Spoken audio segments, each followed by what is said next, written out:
Podemos ver que com pequenas mudanças tornamos o nosso algoritmo mais dinâmico.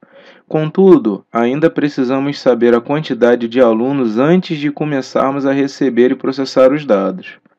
Supondo uma situação na qual você teria de ler e calcular as notas e médias de todos os alunos de uma escola, seria um inconveniente contar quantos alunos existem, para então entrar com esses dados, para que o algoritmo saiba quantas repetições ele terá que fazer. Em uma situação em que não se sabe quantos alunos existem e nem se tem como contar quantos alunos existem numa turma, as estruturas repetem enquanto, com um pouquinho de lógica, resolvem esse problema. Vejamos os mesmos exemplos que já estudamos antes, mas agora alterado para realmente ler e calcular um número indeterminado de notas e médias. Então vamos ver agora aqui o exemplo da repetição com um número indeterminado de vezes usando a estrutura de repetição enquanto. Então eu tenho aqui a declaração das variáveis, nota 1, nota 2 e média do tipo real, a variável nome, que é do tipo caractere, e uma nova variável do tipo caractere resposta. O que eu vou ver é o seguinte: eu tenho aqui, enquanto resposta, eu uso aqui maior que, menor que, para ser como diferente. É porque quando eu entro com o símbolo diferente, ele transforma em outra coisa. E quando a gente vai programar e eu quero botar diferente, no teclado tem o igual, mas não tem o diferente, né?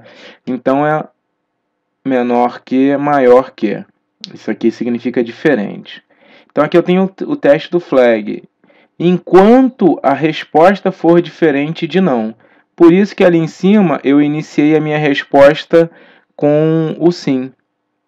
Aí eu venho aqui, e escrevo o nome, leia nome, escreva nota 1, leia nota 1, escreva nota 2, leia nota 2, média. Calculo a média, né? Vai receber aqui nota 1 mais nota 2 dividido por 2 e escreva o aluno, nome, obteve média. E aí eu venho com a pergunta: deseja continuar? Sim ou não? Aí ele vai digitar sim ou não. Se ele digitar não, porque ele vai chegar aqui, a resposta vai ser igual a não. Mas se ele responder sim, ele vai ficar repetindo isso aqui eternamente. Então aqui, é a alteração da variável que funcionará como flag. Então eu vou alterar o estado da variável resp. Enquanto o resp não receber não como resposta, ele vai ficar repetindo isso aqui eternamente. Então eu vou lá, calculei que deseja calcular? Sim. Enter, ele vai repetir de novo, aí eu vou lá, entro com o nome, nota direitinho, rodo novamente, dou Enter e assim sucessivamente. A hora que acabar os alunos, ele vai me perguntar sempre ao final de cada algoritmo se eu desejo continuar ou não. Eu vou lá e respondo que deseja continuar? Não. Aí ele vai parar o algoritmo e como não tem nada para fazer aqui abaixo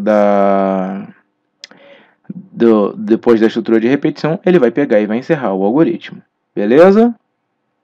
Agora vamos ver o exemplo de repetição indeterminada utilizando a estrutura repita.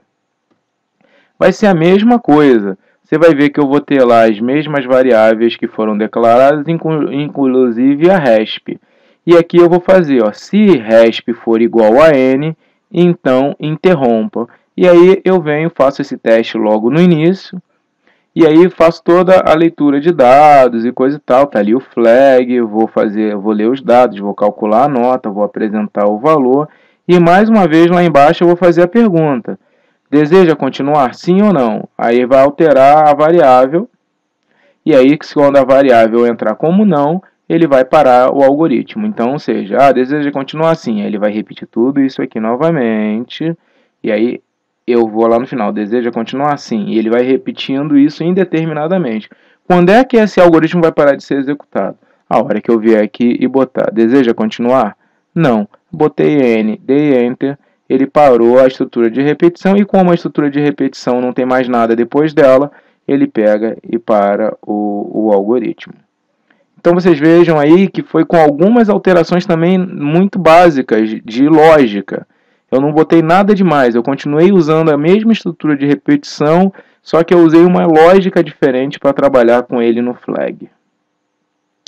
Bem, nós vimos aí nessa aula as estruturas de repetição. Eu acho que a questão da estrutura de repetição ela é bem simples, assim como a estrutura condicional. O que começa a complicar é como utilizar elas, é a questão da lógica. Eu sempre digo que aprender uma linguagem de programação é interessante, trabalhar com Excel é interessante, para algumas coisas ele substitui muito a necessidade de você desenvolver um programa, desenvolver alguma coisa, mas o principal é essa lógica. Vocês viram aí que eu agreguei a estrutura de condicional junto à estrutura de repetição, e nos exemplos que nós vimos, a única coisa que eu fiz foi alterar a lógica, e foi ficando mais sofisticado, foi atendendo a melhores solicitações do usuário, né? Quem está querendo desenvolver para alguma situação. Não sei se vocês repararam, teve algumas mudanças um pouquinho nos algoritmos. Eu estou usando mais a linguagem do Visual Alg, né? Nessa parte escrita, na hora de mostrar os algoritmos. A ideia é migrar um pouco as aulas mais para o Visual Alg, para que eu possa pegar depois o algoritmo, desenvolver ele direto na tela e jogar no Visual Alg para testar ele. A próxima videoaula que eu vou postar para vocês é justamente com o Visual Alg. Ele vai servir como testador desses algoritmos, né? Eu vou passar mais alguns exemplos e vou mostrar esses algoritmos rodando e algumas situações interessantes aí, até porque tem tido alguns alunos aí querendo usar o Visual Alg até para ver o algoritmo rodar. Então eu vou começar a postar agora as videoaulas com os exemplos no Visual Alg. Tá ok? Bem, aqui estão os meus contatos para aqueles que precisarem entrar em contato comigo. Eu agradeço vocês terem assistido a essa aula. Não esqueçam de favoritar o vídeo, se inscrever no canal, curtir a página no Facebook. Aqueles que quiserem fazer contato via Skype, a gente pode marcar conferências. É só mandar e-mail para mim aí, ó, tá aí marcelosouza.professor@gmail.com. A gente marca um horário, faz uma conferência pelo Skype aí. Eu estou implementando novas formas de contato aí com o pessoal.